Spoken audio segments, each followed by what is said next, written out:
You're approved for Uber Eats, ready to start earning. Then you get your first insurance quote, $2,500.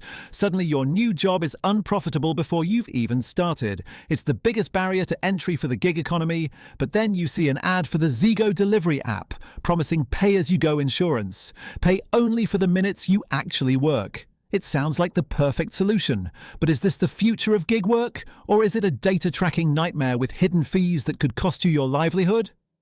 I've been working in the gig economy for years, and my biggest frustration has always been insurance. An annual policy is a massive, inflexible gamble.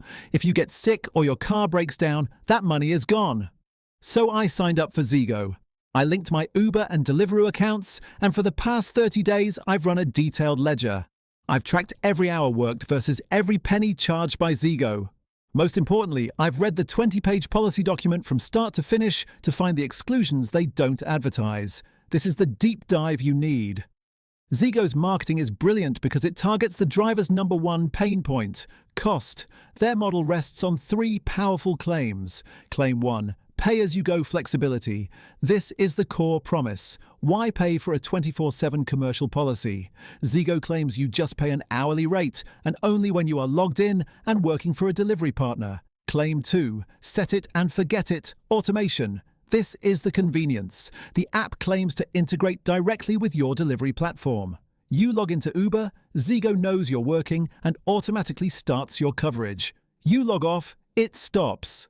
Claim 3. A one-stop shop and full legality.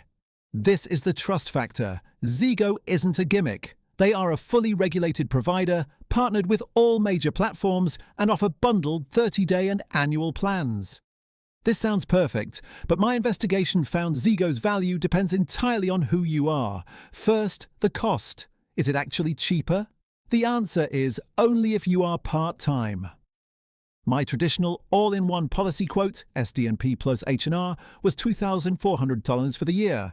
Zego's pay-as-you-go top-up rate was $1.20 per hour, but this top-up only covers H&R. I still need my own SD&P policy, which costs $900. Let's do the math. A full-time 40-hour week for 50 weeks is 2,000 hours.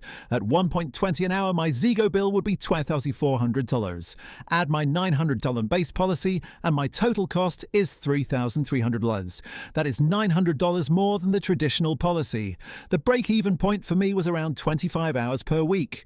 If you work more than 25 hours, Zego's pay-as-you-go model is a financial trap. Next, the app and automation. The app is simple but demands location tracking. The set it and forget it feature did work flawlessly. I'd log into Uber and a Zego notification would confirm your policy is active. But driver forums are full of horror stories, app glitches, failed connections, and denied claims. You must get in the habit of opening the Zego app yourself and seeing active before you drive. Never trust the automation 100%. Finally, the biggest gotcha, the policy details. Zego's flagship product is a top-up policy. The problem is that most standard UK insurers like Admiral or Aviva will void your entire SD&P policy if they find out you are using a top-up. Their terms forbid it. This means for most people, the only compliant way to use Zego is to buy one of their bundled policies, which includes both SD&P and H&R. At that point, you're just buying a traditional policy, and you must compare that price. The final verdict: Zego is not a simple yes or no.